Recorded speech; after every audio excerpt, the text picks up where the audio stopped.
వారికి పాపం కేసీఆర్ ఫోబియా పట్టుకున్నది.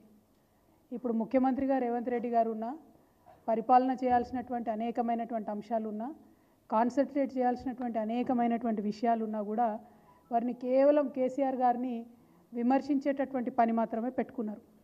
వారిని ఏమంటారంటే, ఇప్పటికీ కూడా కేసీఆర్ గారు చేసినటువంటి అప్పులకు మిత్తి మేము నెలకు 6,500 కోట్లు కడుతున్నామని చెప్పుకొచ్చారు. నేను ఇది కాగ్ రిపోర్ట్ చూపిస్తున్నా మీ అందరికీ. ఇది నా సొంత కవిత్వం కాదు, బీఆర్ఎస్ పార్టీ కవిత్వం కాదు, కాగ్ రిపోర్ట్ చూపిస్తూ ఉన్నాం. ఈ కాగ్ రిపోర్ట్లో మొత్తం 2024-25కి మన ప్రభుత్వం 10 నెలల యావరేజ్ ఇచ్చిరు. వీళ్ళు దీనికి కంప్లీట్గా కేవలం మిత్తి కోసం, అప్పుల మీద మిత్తి కోసం కట్టింది 22,000 కోట్లు. యావరేజ్గా ప్రతి నెల లెక్క కూడా ఉన్నది. అన్ని 10 నెలలు నేను బాగా స్పష్టంగా చూసిన. మరి ముఖ్యమంత్రి గారు ఎందుకు చెప్పారు ఈ మాట అని. ఏ నెలలో కూడా 2,600కు మించి ఒక్క నెలలో కూడా డబ్బులు కట్టలేదు ప్రభుత్వం. మరి ముఖ్యమంత్రి గారు 6,500 కోట్లు కడుతున్నాం నెలకని ఎందుకు చెప్తా ఉన్నారు మిత్తి? ఎందుకు అబద్ధాలు ఆడుతున్నారు?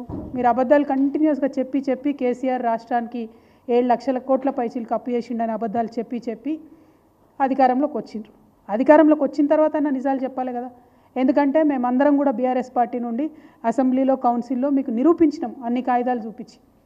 4.3 లక్షల కోట్ల అప్పు ఈ రాష్ట్రానికి తీసుకొచ్చిన మాట వాస్తవం. దాంట్లో ఖర్చు ఎట్లా పెట్టినాం, ఎన్ని ప్రాజెక్టులు కట్టినాం, అన్ని అంశాలు కూడా చెప్పడం జరిగింది.